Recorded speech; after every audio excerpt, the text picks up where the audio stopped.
नमस्कार, KP news 24/7 में आपका स्वागत है। मैं हूं आयुषी विजयवर्गीय आपके साथ। तो चलिए खबरों के सफर की शुरुआत करते हैं और सबसे पहले एक नजर हेडलाइंस पर।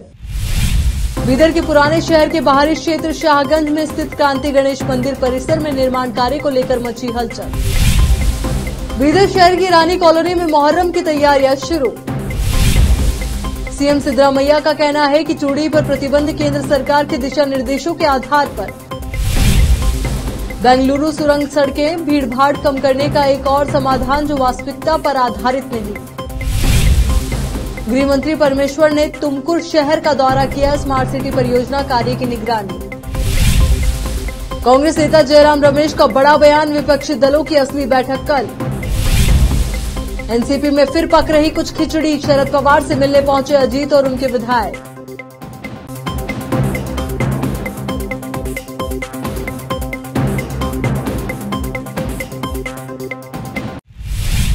अब देखते हैं समाचार विस्तार से। बीदर के पुराने शहर के बाहरी क्षेत्र शाहगंज में स्थित क्रांति गणेश मंदिर परिसर में निर्माण कार्य को लेकर हलचल मच गई। प्राप्त सूत्रों के मुताबिक शाहगंज के बाहर स्थित क्रांति गणेश मंदिर के परिसर से सटी जिंदे शाह दरगाह, ये दोनों देवस्थान मेन रोड पर है। आज सुबह लगभग 11 बजे मंदिर के परिसर निर्माण के लिए दरगाह से लगकर पिलर निर्माण किए जाने पर दरगाह के जिम्मेदार और मस्जिद सौदागरान के जिम्मेदारों ने आपत्ति जताई, जिससे परिसर में दोनों समुदायों के लोगों का जमावड़ा शुरू हुआ। इसको देखते हुए वहां पर नगर सभा और पुलिस अधिकारी भी पहुंचे। ऐसे में वहां पर पूर्व काउंसलर सैयद मंसूर खादरी सहित मंदिर के जिम्मेदार भी स्थल पर पहुंचकर जमीन का जायजा लेकर चर्चा की गई। मौके पर नगर सभा आयुक्त शिवराज राठौड़ भी पहुंचे और मंदिर परिसर के निर्माण में पिलर दरगाह परिसर में निर्माण किया गया है, इस पर राठौड़ ने पिलर को हटाकर निर्माण करने के निर्देश दिए।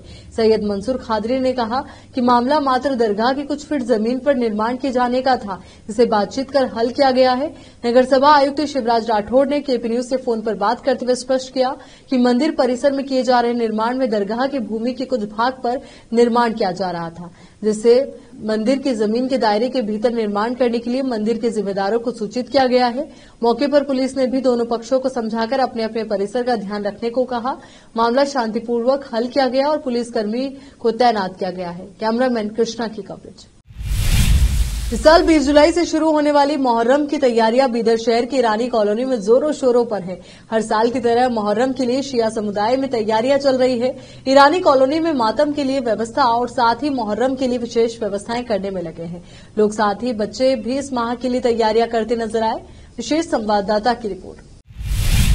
अब देखते हैं राज्य के अन्य क्षेत्रों के समाचार। कांग्रेस का कहना है कि बेंगलुरु में विपक्षी दलों की बैठक भारतीय राजनीति में गेम चेंजर साबित होगी। कांग्रेस का कहना है कि बेंगलुरु में विपक्षी दलों की बैठक भारतीय राजनीति में चेंजर साबित तो होगी ही, और ये किसी एक पार्टी का महासंघ नहीं है। सभी दल एक महासंघ बनाने के लिए एक साथ आ रहे हैं और महासंघ के लिए उचित नाम देने पर भी निर्णय लिया जाएगा। इसे एक बैठक में अंतिम रूप नहीं दिया जाएगा। उन्होंने बताया कि जो पार्टियां यूपीए का हिस्सा नहीं है वे भी महासंघ में हैं। विपक्षी नेताओं की दूसरी बैठक 18 जुलाई को होने जा रही है। 23 जून को पटना में हुई पहली बैठक सफल रही थी। बैठक सुबह 11 बजे शुरू होगी। उन्होंने बताया कि बैठक में 26 राजनीतिक दल शामिल होंगे। वेणुगोपाल ने कहा कि हम एक साझा लक्ष्य हासिल करने के लिए मिल रहे हैं। मौलिक अधिकारों की रक्षा की जरूरत है। बीजेपी विपक्ष की आवाज को दबाने की कोशिश कर रही है। सीबीआई और ईडी का इस्तेमाल विरोध को दबाने के साधन के रूप में किया जाता है। महाराष्ट्र में राजनीतिक विकास भी इस विकास का हिस्सा है। क्या बेंगलुरु की गतिशीलता समाधान कभी भी वास्तविकता में आधारभूत हो सकते हैं? ये सवाल कई हलकों से सामूहिक रूप से नाराजगी का विषय है, क्योंकि कर्नाटक सरकार मोटर चालकों को शहर की कुख्यात यातायात भरी सड़कों से गुजरने की सुविधा देने के लिए सीधे 50,000 करोड़ रुपए की महंगी टनल रोड अवधारणा पर काम कर रही है। ये प्रस्ताव फैंसी है, लेकिन विवादास्पद एलिवेटेड कॉरिडोर नेटवर्क को कथित तौर पर ठंडे बस्ते में डाल दिए जाने के ठीक बाद आया। तो यहाँ क्या है? जैसा कि अंतर्राष्ट्रीय डिजाइन परामर्श फर्म AECOM इंडिया ने कल्पना की थी, सुरंगें 2 चरणों में बनाई जाएंगी, जिनमें से पहली लगभग 22,000 करोड़ रुपए की लागत से 50 किलोमीटर तक विस्तारित होगी। यानी सुरंग के हर किलोमीटर के लिए 450 करोड़ रुपए 27 किलोमीटर का उत्तर दक्षिण गलियारा शहर के येलहंका को होसूर रोड पर सेंट्रल सिल्क बोर्ड से जोड़ेगा, जो हेब्बल, महकरी सर्कल, छावनी और कस्तूरबा रोड के माध्यम से सुरंग बनाएगा। एक अन्य पूर्व पश्चिम गलियारा के आरपुरम और छावनी को जोड़ने के लिए गहरी खुदाई करेगा, जो 20 किलोमीटर की दूरी तय करेगा। इस परियोजना को 2023-24 के कर्नाटक राज्य के बजट में कोई उल्लेख नहीं मिला, लेकिन सलाहकार फर्म द्वारा उप मुख्यमंत्री और बेंगलुरु विकास मंत्री डीके शिव कुमार को दी गई हालिया प्रस्तुति और कई हितधारकों के आधिकारिक बयानों से स्पष्ट संकेत मिलता है कि प्रस्ताव जल्द ही जोर पकड़ सकता है। गृह मंत्री और तुमकुर जिला प्रभारी मंत्री डॉक्टर जी परमेश्वर ने शहर के स्मार्ट सिटी परियोजना के तहत निर्मित सरकारी bus stand, library, junior college ground और महात्मा गांधी स्टेडियम के कार्यों का निरीक्षण किया। मंत्री ने सबसे पहले शहर में स्मार्ट सिटी द्वारा निर्माणाधीन केएसआरटीसी बस स्टेशन का दौरा किया और स्थल का निरीक्षण किया और केएसआरटीसी के कार्यकारी अभियंता कृष्णप्पा को 2 से 3 महीने के भीतर नए स्मार्ट बस स्टेशन परियोजना को पूरा करने और गुणवत्तापूर्ण काम करने की सलाह दी। बाद में उन्होंने शहर के केंद्रीय पुस्तकालय का दौरा किया और पुस्तकालय में मौजूद किताबों के बारे में जानकारी ली। उन्होंने रजिस्टर में किताबें ठीक से दर्ज नहीं करने पर अधिकारियों को फटकार लगाई। उन्होंने पुस्तकालय के उपनिदेशक को पुस्तकालय खुला रखने का निर्देश दिया। महात्मा गांधी स्टेडियम का दौरा करने और सिंथेटिक ट्रैक और अन्य कार्यों के स्थल का निरीक्षण करने के बाद मंत्री ने वहां एकत्रित खिलाड़ियों के साथ परामर्श किया, फिर टी शर्ट वितरित की और शूटिंग प्रतियोगिता में तुमकुर शहर से राष्ट्रीय स्तर के लिए चयनित खिलाड़ियों को बधाई दी। इस बजट में नए कार्यों के लिए पैसा देना संभव नहीं है। पुराने कार्यों के लिए पैसा सत्र समाप्ति के बाद जारी किया जाएगा। जिले के 5,91,000 राशन कार्ड परिवारों के 5,91,000 राशन कार्ड लाभार्थियों को 5 किलो चावल और 5 किलो चावल के बराबर पैसा परिवार मालिक के खाते में जमा किया जाएगा। बाद में मंत्री ने स्टेडियम में स्मार्ट सिटी कार्यालय में स्मार्ट सिटी परियोजनाओं के संबंध में अधिकारियों के साथ लंबी चर्चा की। इस अवसर पर विधायक जीबी ज्योति गणेश, जिला कलेक्टर के श्रीनिवास, जिला पंचायत के मुख्य परिचालन अधिकारी प्रभु, स्मार्ट सिटी के प्रबंध निदेशक रंगास्वामी और कई अन्य अधिकारी उपस्थित थे। मध्याह्न भोजन के रसोइयों को जारी किए गए स्वच्छता दिशा निर्देशों पर शिक्षा विभाग द्वारा जारी एक परिपत्र विवाद में घिर गया, जिसके कारण कर्नाटक के मुख्यमंत्री सिद्धरामैया को स्पष्टीकरण जारी करना पड़ा। मुख्यमंत्री ने कहा कि रिपोर्टें भ्रामक हैं और कहा कि संबंधित दिशा निर्देश वास्तव में केंद्र सरकार द्वारा जारी किए गए थे। ये तब आया जब मीडिया के एक वर्ग ने मध्याह्न भोजन रसोइयों के लिए दिशा निर्देश पर कई समूहों की नाराजगी की रिपोर्ट दी, जिसका श्रेय कर्नाटक राज्य सरकार को दिया गया। झूठी रिपोर्टों के कारण महत्वपूर्ण सार्वजनिक बहस और आलोचना हुई थी। पीएम पोषण यानी कि समग्र पोषण के लिए प्रधानमंत्री की जो व्यापक योजना है के लिए केंद्र सरकार के दिशा निर्देशों ने कार्यक्रम के लिए एक ड्रेस कोड की रूपरेखा तैयार की और महिला स्टाफ सदस्यों को खाना बनाते समय चूड़ियां नहीं पहनने का निर्देश दिया। केंद्र सरकार के दिशा निर्देशों के आधार पर कर्नाटक राज्य सरकार ने इन दिशा निर्देशों को राज्य में लागू करने के लिए 10 जुलाई को एक आदेश जारी किया। दिशा निर्देशों के अनुसार खाना पकाने में शामिल महिला स्टाफ सदस्यों को सलाह दी जाती है कि वे ढीली चीजें पहनने से बचे जो भोजन में गिर सकती है और अपने चेहरे, सिर या बालों को छूने या खरोचने से बचे। इसके अतिरिक्त उन्हें निर्देश दिया जाता है कि वे खाना पकाने, परोसने और वितरण के दौरान नेल पॉलिश, कृत्रिम नाखून, घड़ियां, अंगूठियां, आभूषण या चूड़ियां न पहने, क्योंकि इन वस्तुओं से भोजन के दूषित होने का खतरा हो सकता है। यहाँ पर रुकेंगे एक छोटे से ब्रेक के लिए, जल्द हाजिर होंगे।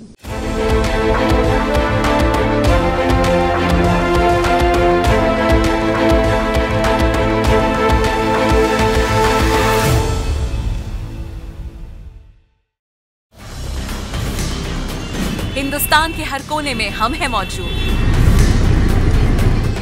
24 घंटे हालात पर गहरी नजर, खबरों से जुड़े चुपते सवालात और आपको दिखाता है धार्मिक, सामाजिक, राजनीतिक, लोकल और इंटरनेशनल न्यूज की सबसे बेहतर कवरेज,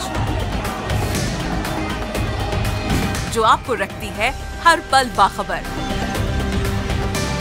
देश और दुनिया भर की खबर के लिए देखते रहें KP news 24/7। Noor education trust Bidar की ओर से चलाए जाने वाला Noor MEd and BEd college Bidar, recognised by NCTE Delhi and affiliated to Gulbarga University, Gulbarga. Admission are open for the academic year 2022-23. विशेषज्ञ और सक्षम शिक्षकों द्वारा शिक्षा प्राप्त करने के लिए नूर एमएड एंड बीएड कॉलेज में दाखिला लें और शांत वातावरण में शिक्षा प्राप्त करें। बीदर शहर में बेहतर शिक्षा का एकमात्र केंद्र Noor MEd and BEd college, Shahpur gate, Bidar. Phone numbers 9945283920, 8482221297। Wisdom group of institution Bidar. Bidar शहर का एकमात्र संस्थान जो बीदर में पिछले 20 सालों से अपनी शैक्षणिक सेवाएं देता आ रहा है। विजडम ग्रुप्स ऑफ इंस्टीट्यूशन के तहत कई स्कूल्स और कॉलेज चलाए जाते हैं, जहां पर विद्यार्थियों को योग्य शिक्षकों द्वारा बेहतर शिक्षा दी जाती है। और यहाँ पर विशाल क्लासरूम है।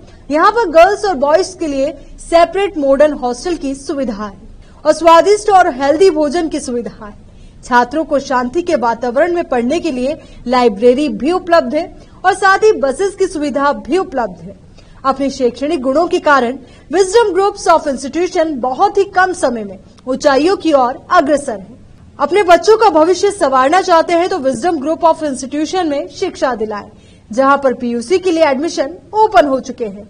Wisdom PU college for science में इस साल पीयूसी सेकेंड ईयर का शानदार रिजल्ट आया है और यहाँ के 110 बच्चों को नीट के माध्यम से एमबीबीएस की फ्री सीट प्राप्त हुई है। यहाँ के छात्र Ziaul Hasan VTU gold medallist रह चुके हैं और उन्होंने आईआईटी दिल्ली में अपने नाम की सीट सुरक्षित कर ली है। आज ही अपने बच्चों का एडमिशन कराइए, याद रखिए। Wisdom groups of institution head office near Basaveshwar circle, beside new Kaman, behind Urdu hall, Taleem Siddiq Shah, Bidar. Contact number 9111301891, 8217411186, toll free number 180012394447, website www.wisdominstitutions.com। शहर बीदर के स्टूडेंट्स के लिए एक बड़ी खुशखबरी, यहाँ पर एडमिशन फीस में 100% कंसेशन दी जाएगी। Wisdom groups of institution Bidar के तहत चलाए जाने वाला और बेहतर शिक्षा केंद्र विजडम होलिस्टिक स्कूल का एक ब्रांच अब चिदरी में भी खुल गया है। इस सुनहरे अवसर से शहर बीदर के और चिदरी और मैलूर के छात्र फायदा उठाए। यहाँ पर nursery, LKG, UKG and first standard की बेहतर वातावरण में योग्य शिक्षकों द्वारा शिक्षा दी जाती है। यहाँ पर कई एजुकेशनल फैसिलिटीज मौजूद है, जैसा कि आप स्क्रीन पर डिटेल्स देख रहे हैं। इनके अलावा हवादार स्मार्ट क्लास, प्ले इक्विपमेंट, हिफ्ज व नाजिरा सेक्शन, हेल्थ चेकअप और दूसरी कई फैसिलिटी मौजूद है।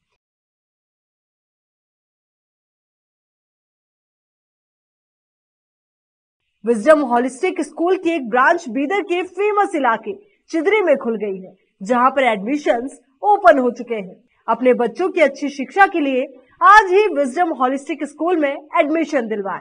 Wisdom holistic school new branch Bidar के एयरपोर्ट जाने वाली रोड पर और केंद्रीय विद्यालय के करीब चिदरी में मौजूद है। बीदर के छात्रों के लिए एक बहुत बड़ी खुशखबरी है, यहाँ पर एडमिशन फीस में 100% कंसेशन दी जाएगी। आज ही एडमिशन कराएं और भी डिटेल्स जानने के लिए इस नंबर पर कांटेक्ट कीजिए। Contact number 9591978663, toll free number 180012394447, www.wisdominstitutions.com। Bidar के निवासियों की बेहतर सेवा के लिए बीदर शहर में पहली बार विभिन्न सुविधाओं से भरा resort Inspira by SRS resort and convention, जहां पर विभिन्न सुविधाएं और सेवाएं आपके लिए उपलब्ध हैं। बेहतरीन वातावरण, सुहानी हवा और आंखों को लुभाने वाले दृश्यों के साथ आप सभी को लुभाने वाली और आरामदायक सुविधाएं उपलब्ध हैं। यहाँ पर आपके लिए उपलब्ध है Riwaz restaurant, 14 down road bar, banquet hall, infinity lawn, conference hall, cabana, private dining setup, ballrooms, swimming pool,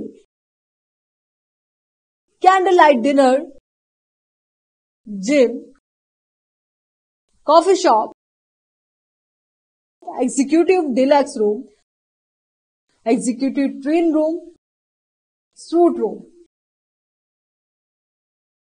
इनके अलावा यहाँ का खाना बहुत ही लाजवाब, स्वादिष्ट और हेल्दी है। इसके अलावा यहाँ पर सफाई का भी विशेष ध्यान रखा जाता है और दूसरी चीजों के दाम काफी कम है। आज ही चले आइए और यहाँ की सभी चीजों का आनंद लीजिए। Inspira by SRS Resort and Convention near Old Water Filter House, Janwada Road, Markhal Village. Contact number 8861620775 8495875175. Break के बाद एक बार फिर से आपका स्वागत है।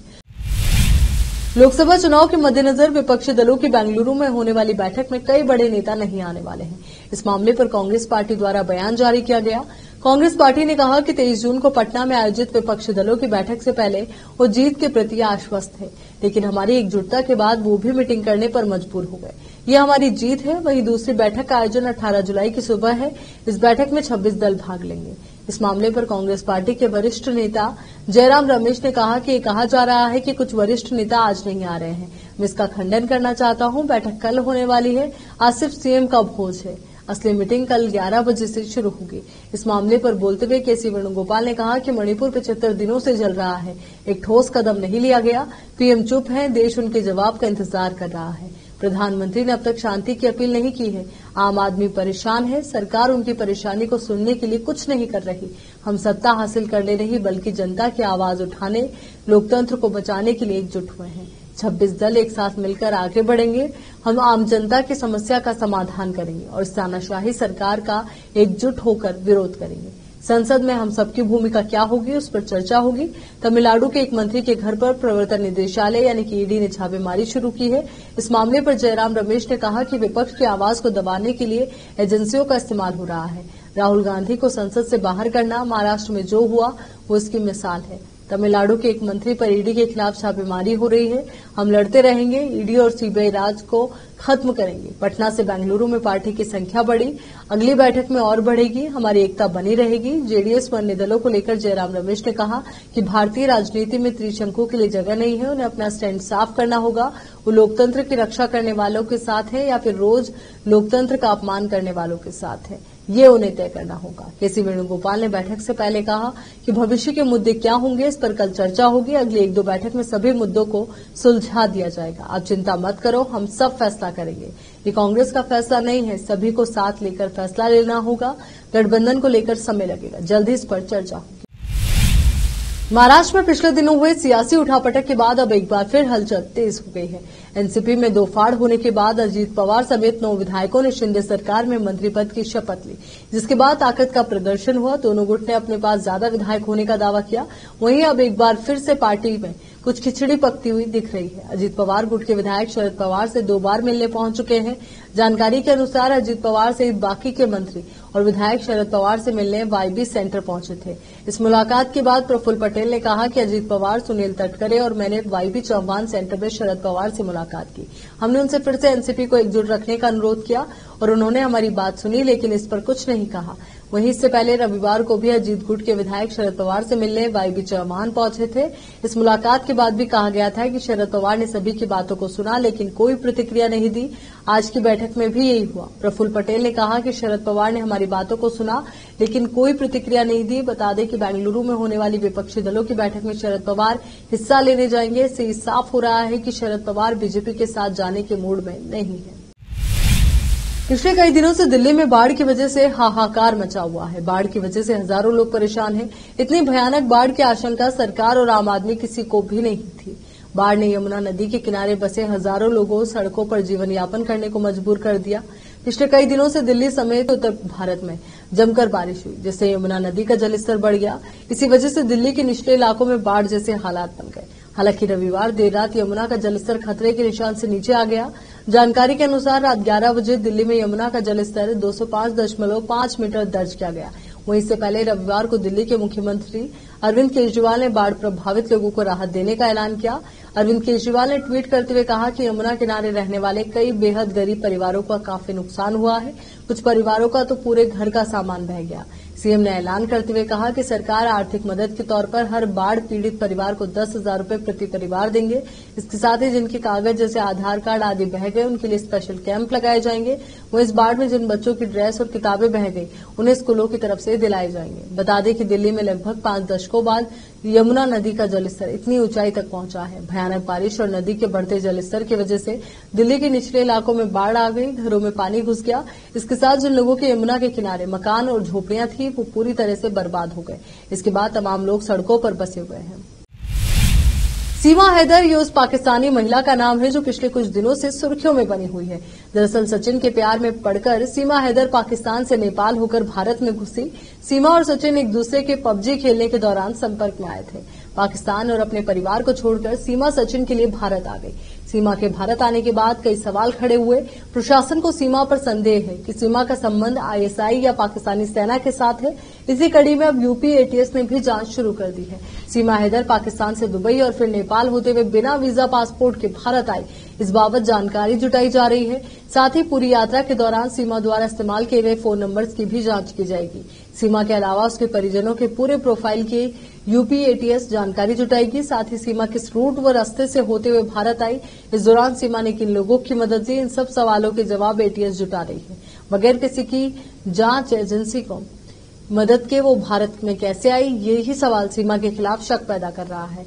सीमा और सचिन की प्रेम कहानी सोशल मीडिया पर काफी चर्चा बटोर रही है। सीमा हैदर और सचिन के बीच दोस्ती मोबाइल पर पबजी खेलने के दौरान हुई थी। इसके बाद दोनों ने एक दूसरे से बातचीत करना शुरू कर दिया। सीमा कहती है कि उन्होंने सचिन को कैमरे के जरिए पाकिस्तान दिखाया और सचिन ने सीमा को भारत दिखाया। इसके बाद दोनों ने साथ रहने का फैसला किया और फिर सीमा नेपाल के रास्ते भारत में आ गई। इसके बाद उन्होंने सचिन से शादी की और हिंदू धर्म को भी अपना लिया। अब देखते हैं समाचार विदेश के। दक्षिण कोरिया में बाढ़ और बारिश लोगों पर कहर बरपा रही है। भीषण बारिश और भयंकर बाढ़ के चलते हजारों लोग बेघर हो गए हैं। हजारों मकान, सड़कें क्षतिग्रस्त हो गई है। लोगों को लगातार बाढ़ प्रभावित क्षेत्रों से निकाला जा रहा है। काफी संख्या में लोग लापता हो गए हैं। उनकी तलाशी का अभियान भी चलाया जा रहा है। दक्षिण कोरिया में सोमवार को 9वें दिन बारिश का कहर जारी है। करीब 40 लोगों की मौत हो गई और बचाव कर्मी भूस्खलन, तबाही, मकानों और मलबे के ढेर में लोगों की तलाश कर रहे हैं। देश में 9 जुलाई से बारिश हो रही है। बारिश के कारण भूस्खलन तथा अन्य घटनाओं में कम से कम 40 लोगों की मौत हो गई, 34 घायल हुए हैं और 10,000 लोगों को घर बार छोड़कर सुरक्षित स्थानों पर जाना पड़ा। बारिश का सर्वाधिक असर दक्षिण कोरिया के मध्य तथा दक्षिण इलाकों में पड़ा है। चेओंगजू शहर में गोताखोरों सहित सैकड़ों बचावकर्मी मलबे से भरी सुरंग में लोगों की तलाश कर रहे हैं। इस सुरंग में शनिवार शाम को अचानक बाढ़ का पानी घुसते ही एक बस सहित 15 वाहन फंस गए थे। सरकार ने सुरंग से लगभग 900 बचावकर्मियों को तैनात किया है और जिन्होंने अब तक 13 शव निकाले हैं और 9 लोगों को बचाया है। इन लोगों का इलाज चल रहा है। अभी ये स्पष्ट नहीं है कि वाहनों में कुल कितने लोग सवार थे। सोमवार तक बचावकर्मियों ने इस सुरंग से लगभग सारा पानी निकाल दिया था और अब वो खुद चलकर लोगों की तलाश कर रहे हैं। इससे एक दिन पहले वे बचाव कार्यों के लिए रबर की नावों का इस्तेमाल कर रहे थे। रूस यूक्रेन युद्ध के वॉर जोन से इस वक्त की सबसे बड़ी खबर आपको बताते हैं। आशंका जताई जा रही है कि यूक्रेन ने रूस को क्रीमिया से जोड़ने वाले 19 किलोमीटर लंबे समुद्री पुल को उड़ा दिया है। इससे क्रेमलिन की सेना में खलबली मच गई है। इससे पहले भी यूक्रेन क्रीमिया के एक अन्य पुल को उड़ा चुका है। तब यूक्रेन ने पुतिन के जन्मदिन के अगले ही दिन पर विस्फोट से ब्रिज को उड़ा दिया था और इसे पुतिन के लिए जन्मदिन का तोहफा कहा था। विस्फोटों की खबरों के बीच क्रीमिया को रूस की मुख्य भूमि से जोड़ने वाले प्रमुख पुल पर यातायात रोक दिया गया है। इससे हड़कंप मच गया है। क्रास्नाडोर क्षेत्र में पुल के पूर्वी छोर पर स्थित रूस के स्वास्थ्य मंत्रालय ने कहा कि पुल पर एक अज्ञात दुर्घटना में 2 लोगों की मौत हो गई और उनकी बेटी घायल हो गई। क्रीमिया के गवर्नर ने सोमवार तड़के पुल को बंद करने की घोषणा की, लेकिन इसका कारण नहीं बताया। क्रीमिया को 2014 में रूस ने अपने कब्जे में लिया था। तो वहीं कुछ तस्वीरों में क्रीमिया पुल के ऊपर एक हेलीकॉप्टर को उड़ते हुए दिखाया गया है, जिससे बम गिरने की तस्वीरें भी दिख रही है। समाचार रिपोर्ट्स में कहा गया है कि स्थानीय निवासियों ने सुबह होने से पहले विस्फोट की आवाज सुनी, लेकिन इसकी कोई पुष्टि नहीं हुई। अब एक नजर फिल्मी समाचारों पर। लव, सेक्स और धोखा 2 में नजर आएंगी निमृत कौर अहलूवालिया। शुरू हुई फिल्म की शूटिंग। अब समाचार खेल जगत से हैं। विराट कोहली और रविंद्र जडेजा के निशाने पर बहुत बड़े कीर्तिमान वेस्टइंडीज सीरीज में ही जाएंगे टूट। आखिर में देखते हैं समाचार बाजार के। पेट्रोल और डीजल को लेकर आई बड़ी खबर, मांग में रिकॉर्ड गिरावट दर्ज। चलिए एक बार फिर से नजर डालते हैं हेडलाइंस पर। बीदर के पुराने शहर के बाहरी क्षेत्र शाहगंज में स्थित क्रांति गणेश मंदिर परिसर में निर्माण कार्य को लेकर मची हलचल। बीदर शहर की रानी कॉलोनी में मुहर्रम की तैयारियां शुरू। सीएम सिद्धरामैया का कहना है कि चूड़ी पर प्रतिबंध केंद्र सरकार के दिशा निर्देशों के आधार पर। बेंगलुरु सुरंग सड़कें, भीड़भाड़ कम करने का एक और समाधान जो वास्तविकता पर आधारित नहीं। गृह मंत्री परमेश्वर ने तुमकुर शहर का दौरा किया, स्मार्ट सिटी परियोजना कार्य की निगरानी। कांग्रेस नेता जयराम रमेश का बड़ा बयान, विपक्षी दलों की असली बैठक कल। एनसीपी में फिर पक रही कुछ खिचड़ी, शरद पवार से मिलने पहुंचे अजीत और उनके विधायक।